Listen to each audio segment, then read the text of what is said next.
Bismillahirrahmanirrahim. Assalamualaikum warahmatullahi wabarakatuh. Waalaikumsalam warahmatullahi wabarakatuh.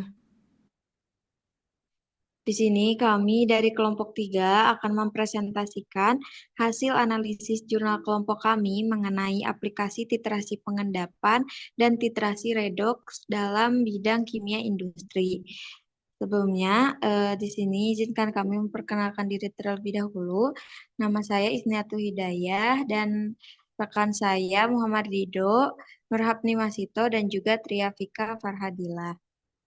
Langsung saja, di sini ada titrasi redox, di mana pada judul yang pertama yaitu pengolahan limbah cair industri dari PT Sier menggunakan metode elektroflotasi.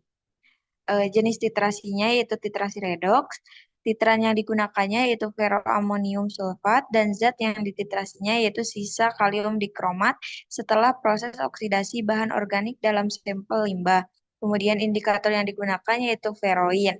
Kemudian kesimpulannya, metode elektroflotasi ini efektif untuk menurunkan kadar COD, TSS, dan jumlah koloni bakteri dalam limbah cair industri dari PT Sier. Kemudian kondisi terbaik diperoleh pada hasil COD yang turun dari 236,66 mg per liter menjadi 24,56 mg per liter. Kemudian TSS-nya juga turun dari 187 mg per liter menjadi 34,33 mg per liter. Kemudian jumlah koloni bakterinya turun dari 91,42% pada 19 volt dan 20 menit. Kemudian yang kedua yaitu penetapan kadar metampiron dan asam askorbat dengan menggunakan metode titrasi iodimetri dan iodometri.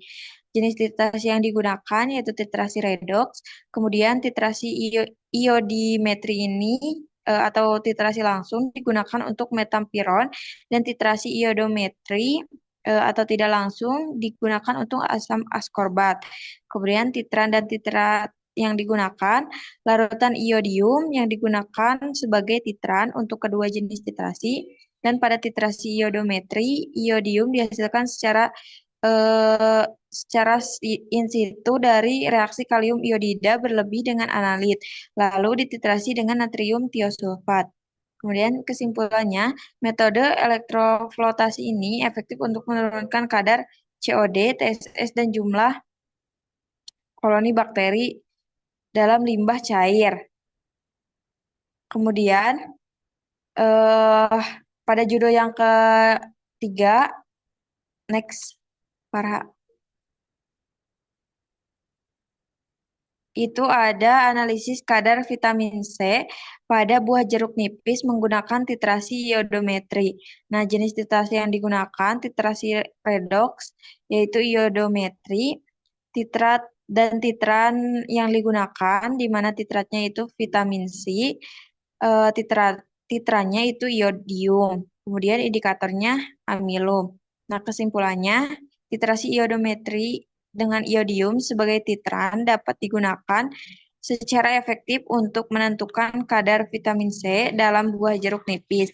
Metode ini memberikan hasil yang akurat dan dapat diandalkan dalam analisis kuantitatif vitamin C pada produk alami maupun industri makanan dan farmasi. Selanjutnya akan dijelaskan oleh Farha.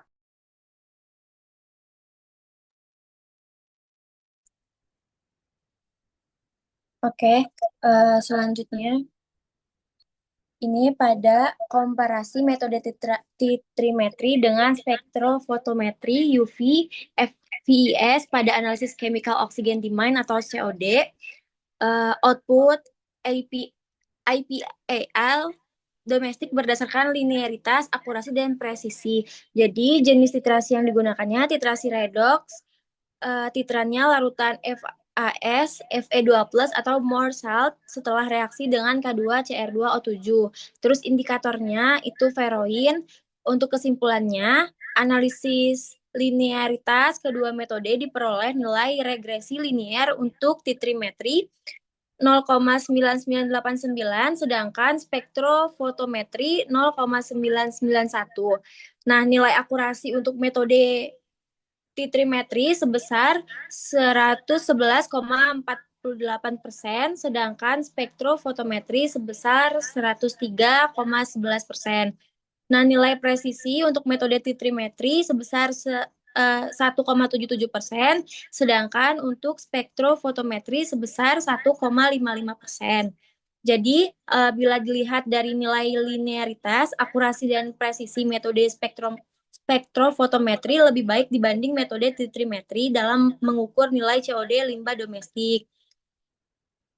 Nah, selanjutnya perbandingan metode analisis permanganometri dan serimetri dalam penentuan kadar besi.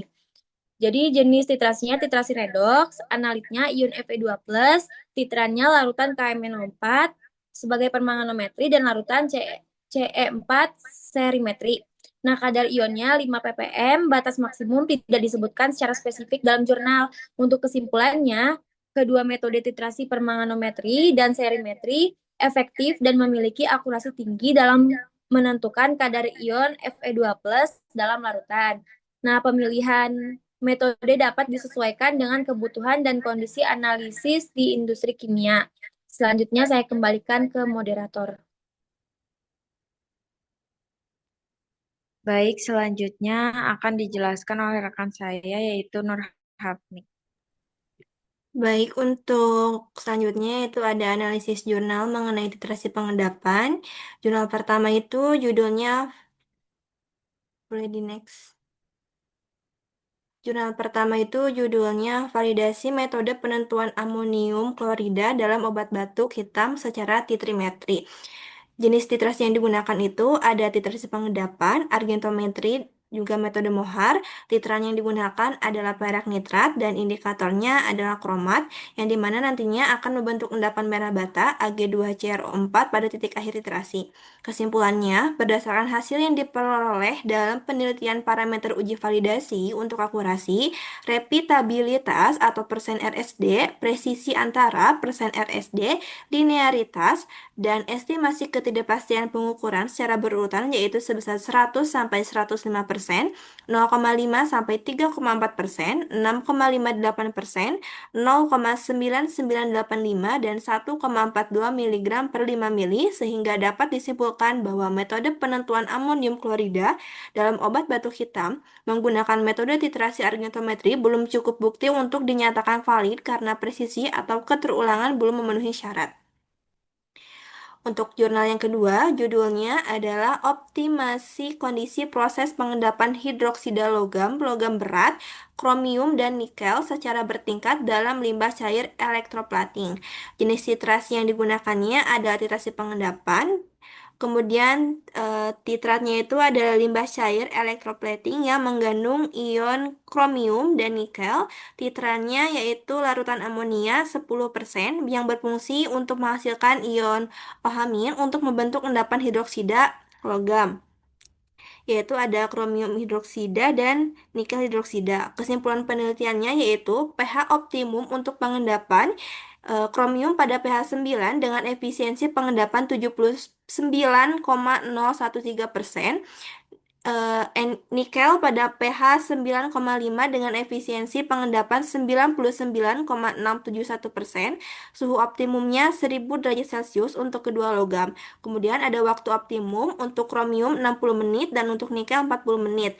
Kecepatan pengadukan optimumnya 800 rpm untuk kromium dan nikel. Proses pengendapan bertingkat dengan variasi pH, suhu, waktu, dan pengadukan efektif untuk menurunkan kadar kromium dan nikel dalam limbah elektroplating sebelum dibuang ke lingkungan. Untuk yang ketiga, judulnya adalah Peran Teknik Titrasi dalam Pengendalian Mutu Bahan Farmasi dan Kimia. Jenis titrasinya yaitu argentometri tanpa indikator dengan titratnya itu ion halida seperti klorin dalam bahan farmasi dan titratnya yaitu larutan perak nitrat. Kemudian kesimpulan penelitiannya, titrasi argentometri ialah metode yang andal dalam pengendalian mutu bahan farmasi dan kimia, terutama untuk menentukan kadar ion halida. Metode ini menawarkan akurasi dan presisi yang tinggi serta efisiensi dalam proses analisis. Dikembalikan kepada moderator. Baik, selanjutnya akan dijelaskan oleh Muhammad Ridho Rahmatullah. Baik, untuk selanjutnya, jurnal dengan judul Analisis Kadar Klorida Air Sumur Sekitar Kawasan Industri Muncar, Banyuwangi dengan metode titrasi argentometri. Jenis titrasinya itu titrasi pengendapan. Analit yang digunakan yaitu ion klorida atau Cl- dalam air sumur. Titranya yaitu larutan perak nitrat atau AgNO3. Indikator yang digunakan yaitu larutan kalium kromat atau K2CrO4. Kadar ionnya itu kadar klorida pada ketiga sampel air sumur berbeda yaitu 70,8 mg per liter untuk desa Tapan Rejo, 14,7 mg per liter untuk desa Sumbersewu, dan desa Kumendung sebesar 67,4 mg per liter. Batas maksimum menurut Peraturan Menteri Kesehatan Republik Indonesia Nomor 49 garis miring Menkes garis miring SK garis miring 6 garis miring 2010 dan Peraturan Menteri Kesehatan Republik Indonesia Nomor 416 garis miring Menkes garis miring Pers garis miring 9 garis miring 1990, kadar klorida maksimal yaitu sebesar 250 mg per liter untuk air minum dan sebesar 600 mg per liter untuk air bersih. Kesimpulannya, metode titrasi pengendapan atau argentometri efektif untuk menentukan kadar ion klorida dalam air sumur di sekitar kawasan industri. Hasil analisis ini penting untuk memantau kualitas air dan memastikan bahwa kadar klorida tidak melebihi batas yang ditetapkan, guna melindungi kesehatan masyarakat dan lingkungan sekitarnya. Boleh di next.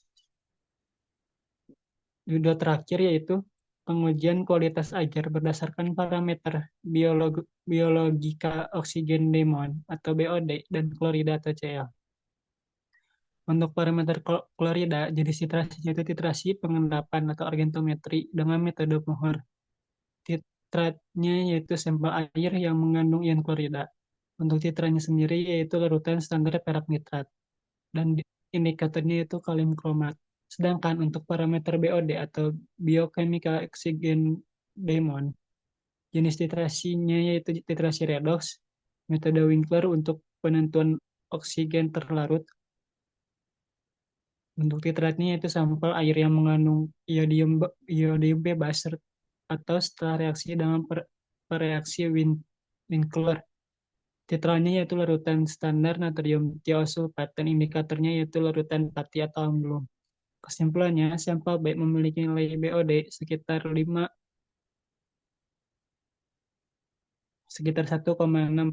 mg per liter yang termasuk ke dalam kelas 1. Sedangkan sampel A memiliki nilai BOD sekitar 3,6981 mg per liter yang termasuk ke kelas 3. Dan sampel C memiliki nilai BOD sekitar 2,0545 mg per liter yang termasuk ke kelas 2. Dikembalikan lagi ke moderator. Baik, sekian yang dapat kami sampaikan. Mohon maaf apabila terdapat kesalahan dan kekurangan. Wassalamualaikum warahmatullahi wabarakatuh.